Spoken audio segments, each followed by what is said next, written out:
So here I am changing out the power steering pump in this 2011 Accord for the second time in 1 year. We took the car to a shop this time to figure out why the power steering failed when the engine is cold.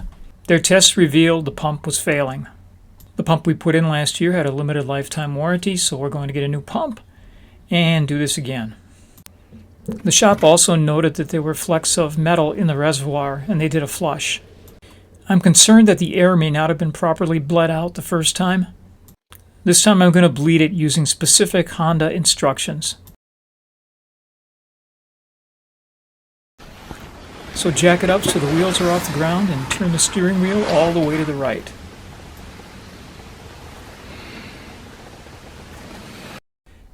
Before we start, let's take a look inside of one of these pumps and see why bleeding this carefully is very important. There are 9 of these veins in here that are thrown out by centrifugal force as the pump rotates, and that's how the pressure is built up. Pressure up to over 1,000 psi.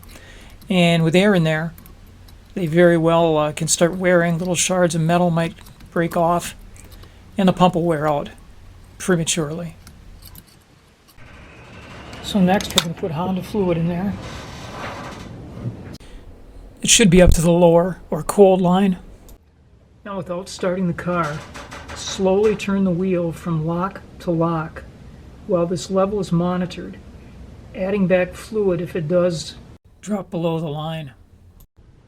I'll show you how I'm doing this. So I'm outside the car.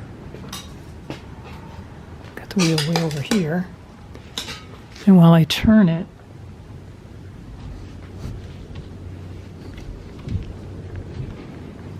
I can watch the level, make sure it doesn't get us into trouble.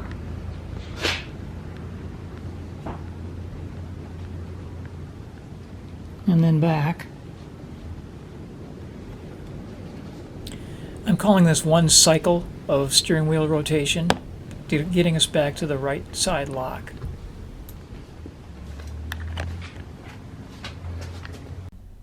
The level's okay. After 4 cycles, the level has gone low, below the line. So we're going to add back now. So adding back is put some air bubbles in there. We're going to let those evap out.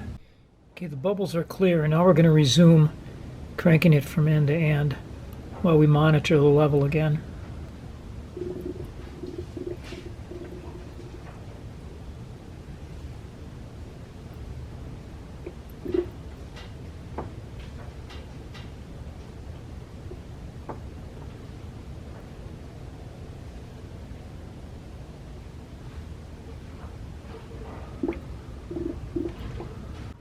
Okay, we've again lost some. The level's gone down below the lower line, so we're going to add back some more. Okay, we've added back, and once again, there's bubbles. We're going to wait for them to evaporate. So here's 12, and I'm going to have the recording on this time.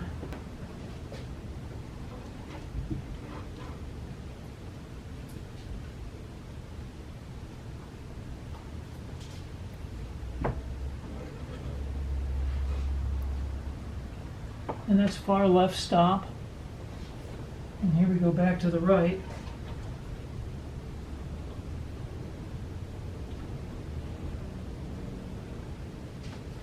Far right stop. You can see it up and watch it go back down, settling out where it started. Since we're still getting air out of the system, we're just going to continue this process until there is no more air to be seen. Okay, and there it comes down after number 15. Okay, I'm going to put the belt back on and disable the engine from starting and crank it. Just a couple of revolutions. And the thing to look for here in the reservoir is that the level stays steady during the crank.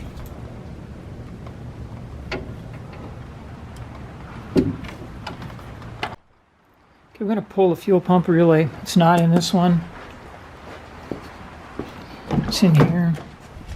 It's in the fuse box. It's down here. Look on here, you'll see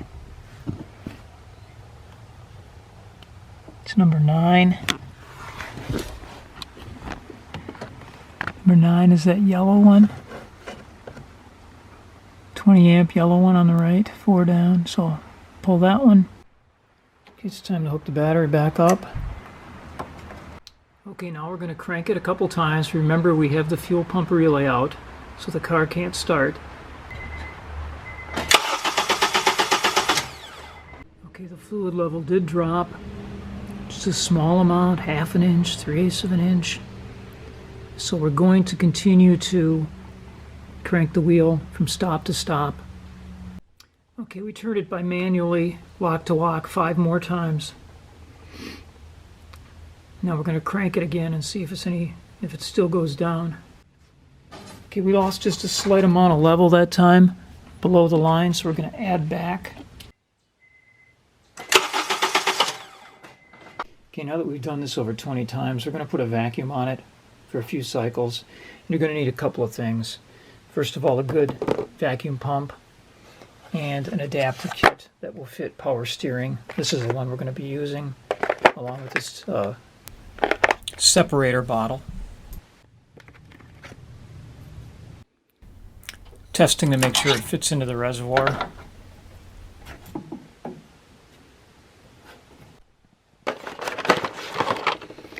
Just need a couple of pieces of hose.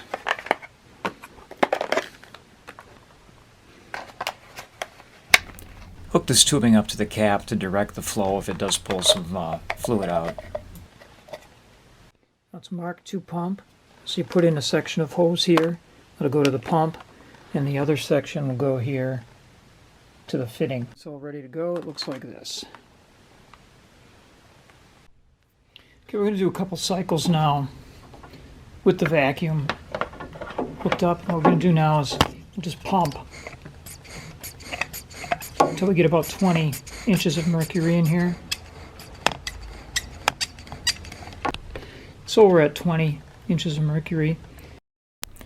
With the vacuum applied, it will pull the level up in the reservoir, but mine did not. None of mine made it to the actual bottle.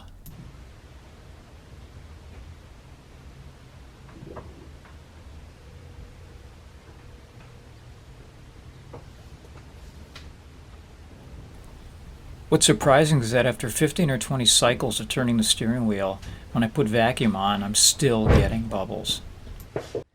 Okay, now we'll release the vacuum.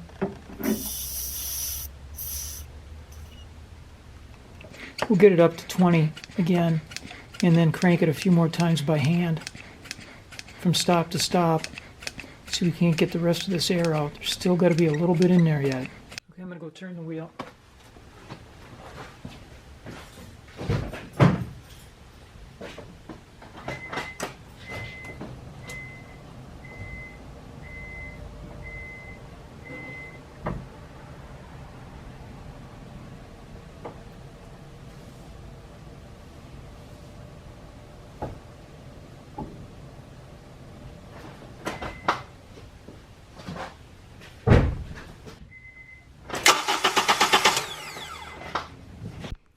Okay, after another 5 unassisted and 2 vacs, I'm going to try this again. Okay, the level's only going down when I crank the engine. I think we've got it all, but it goes down such a small amount. But I'm going to use the vacuum pump a few more times, see if I can make it even better.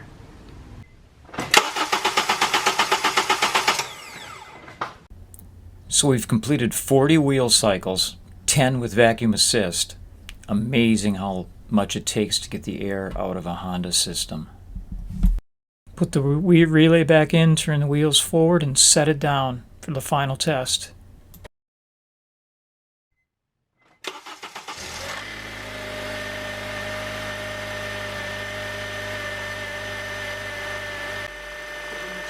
Okay, now we're turning the wheels back forward. And no bubbling or level change or foaming.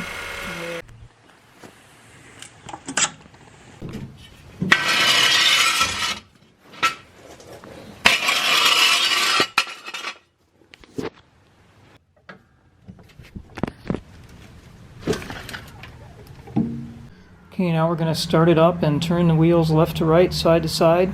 Make sure you don't hold it too long at the end. Okay, now the test is to turn it right and left. A couple of times, stop to stop, don't hold it.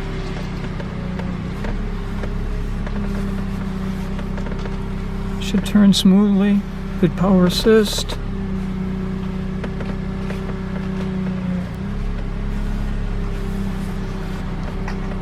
That's a test for power steering with the wheels right on the ground. We're done. And I want to thank you for watching, and please subscribe.